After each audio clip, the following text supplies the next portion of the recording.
All the articles you have come to love in Equus magazine are now available in this podcast, Equus on Audio. Each article is released as its own separate episode to make them quick and easy to listen to. Search Equus on Audio to subscribe on your favorite podcast player, and you'll never miss an article.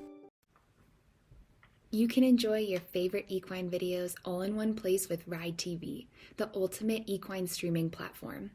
The newly relaunched Ride TV has all the series you love, like mini horses and ridiculous ranches, plus top-tier training videos and event footage from Horse and Rider On Demand and BarrelRacing.com. Live the action, learn from the pros, love the stories. Subscribe to Ride TV today for only $19.99 to see where your ride takes you. Visit ridetvgo.tv to subscribe. This article was posted on December 12, 2023. It was written by Amber E. Snyder and is titled, How Air Pollution Affects Your Horse's Health. It was another brutally hot day in Maryland. Haze from the California wildfires stretched clear across the country that week, coloring the setting sun dark red. I stood with my horse Luciano in the growing dusk, hosing him off for the fourth time that day. His nostrils worked faster than I wanted to count, but I estimated that his respiration was upward of 50 breaths per minute. His skin was hot to the touch, but he only sweated in small patches behind his ears and around his nostrils. I pictured the struggle that went on in his body each day. Foremost was PPID, pituitary pars intermedia dysfunction, a metabolic condition affecting the hypothalamus and pituitary glands that causes a whole host of problems, from abnormal hair growth to insulin resistance. Anhidrosis, or abnormal sweating, can be a component of PPID. In Luciano's case, the condition was severe enough to need targeted treatment. Equine asthma, inflammation of his lower airways, was the latest in his string of diagnoses. The conditions were unlucky coincidences that worked together to make him miserable. Every day warmer than 80 degrees Fahrenheit, he panted even just standing in his pasture, unable to sweat and struggling to draw air into his inflamed lungs. My sister and I had retired him from our college riding program when he was 20 years old. And he now received all the medication he needed. But we were fighting years of health challenges and stress on his lungs. Luciano's breathing slowed as the cold water from the hose worked its magic. His eyes, round with a perpetually sweet expression, like a Jersey cow, brightened, and he nudged my arm in search of treats. I slipped him a piece of carrot from my pocket and switched off the hose. It'll be another hot day tomorrow, buddy. Try not to need this again before noon, okay? Over the last 50 years, the number of above 90-degree days in Maryland has increased from 20 days annually in the 1960s to 49 days in 2019. Climate change not only influences the frequency of extreme heat events, but also affects our air quality. Air pollution can make breathing difficult for people and horses with respiratory disorders. Watching Luciano struggle, I was certain that the combination of heat and poor air quality were making it difficult for him to breathe as well. Upon speaking with two veterinarians from the Colorado State University College of Veterinary Medicine and Biomedical Sciences, I found he was far from the only horse whose health was affected by climate change. People are seeing the effects of climate change on their horses, but I don't think they're realizing the whole picture, says Katie Seabaugh, DVM, DACVS, DACVSMR. Climate change has numerous effects on equine health. Altered weather patterns cause heat stress, and longer warm seasons prolong the life cycles of pathogens and internal parasites. Climate change leads to more frequent and severe disasters that can affect horses directly or necessitate their transport to safer areas. For many horse owners in the eastern United States, the most observable effects are those brought on by extreme heat and air pollution. Approximately 1 in 10 mature horses have some level of lower airway inflammation. Typically, this inflammation, which results in conditions previously known as inflammatory airway disease, or IAD, and recurrent airway obstruction, or RAO, but now referred to collectively as equine asthma, is commonly caused by environmental irritants such as dust and pollen. Research shows that equine asthma can also be caused or exacerbated by airborne particulate matter from wildfire smoke as well as air pollution from other sources. Air pollution has other body-wide effects. Colleen Duncan, DVM, PhD, DACVP, DACVPM, a colleague of Seabaugh's, told me about a study by their CSU team that measured the effects of air pollution in dairy cattle.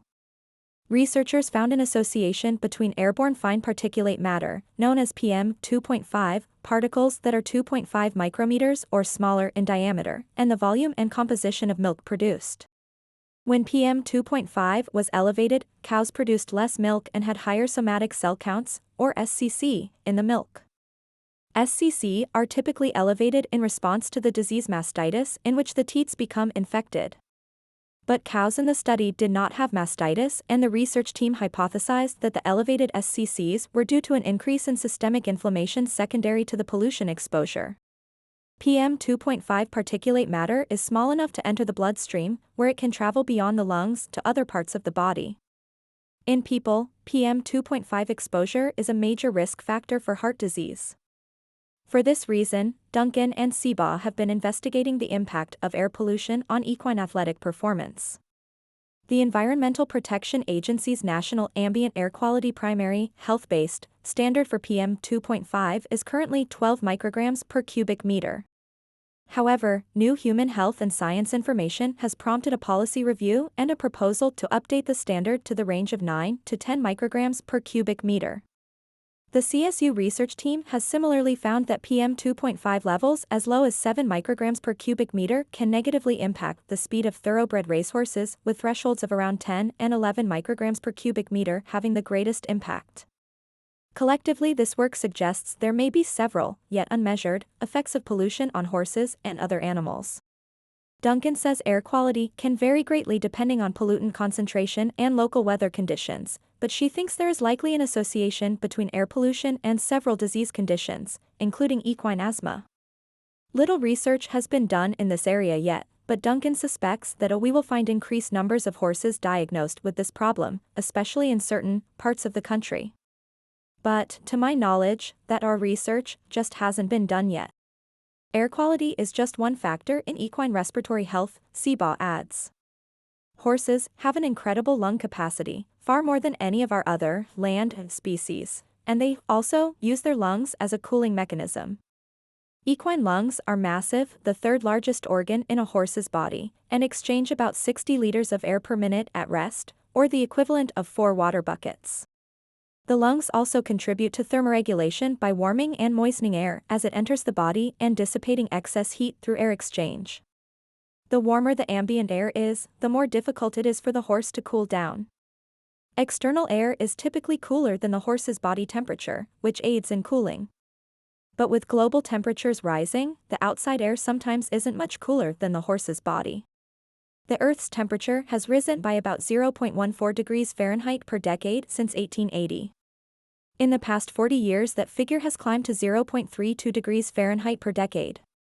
In total, that is an average temperature increase of 2 degrees Fahrenheit. People are starting to feel the impact of rising temperatures, and so are their horses. When Seabaugh was a practicing veterinarian in Georgia, she often found horses that had airway problems, and really struggled in the heat, and would frequently shut down their ability to sweat. It became this trifecta: couldn't breathe, couldn't cool down, couldn't sweat. I pictured my own Luciano as he had been all summer of 2021, bay coat clipped so short that his soft hair was more mousy gray than rich brown, flanks heaving even in the shade as he struggled to draw air into his inflamed lungs. His coat was always bone dry, with maybe some sweat around his fuzzy ears. He hated the clippers near them so that hair always stayed long, or rolling in beads down his nose. A normal equine respiration at rest is 12 to 16 breaths per minute. But Luciano was typically upwards of 50 breaths per minute just standing in the pasture.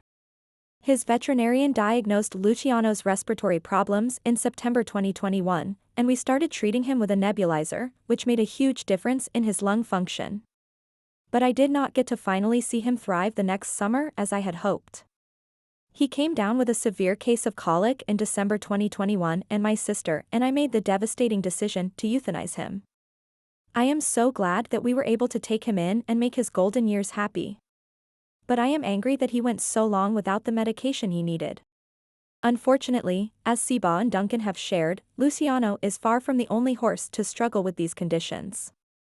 Climate change will continue to affect weather patterns and air quality, so how can horse owners protect their animals' health? You can vote. Duncan exclaims. It matters in your local elections if they put 3 extra lanes on the interstate beside where you board your horse. It also matters what we do at the national and international level. In the last weeks, much of the United States has experienced terrible air pollution coming from the fires in Canada. Climate change is a global issue, and we must work together to protect the health of animals and people alike. On an individual level, there are risk factors that you can control and, she concedes, those that you can't. You can't remove pollutants from the air, but you may be able to avoid adding more to your horse's environment during periods of poor air quality. Things like watering the barn aisle before sweeping, soaking your horse's hay, and choosing low dust bedding will all help. You can ease the impact of heat on your horse by riding in the coolest part of the day, ensuring that your horse has access to shade and providing abundant fresh water in turnout. Of course, sometimes someone else is setting the schedule. Competition, clinic, and lesson organizers will increasingly need to take equine heat stress into account when planning events. So far, there has been a lack of attention to this in the equine sport industry, says Duncan. Horse show schedulers are probably going to be the last ones that we get on board, because they are trying to make a profit. Seba agrees, but adds that advocating from an equine health perspective could make a difference. Although some people still may argue about climate change, everyone agrees about health, Duncan says. We don't need to wait for more information to act.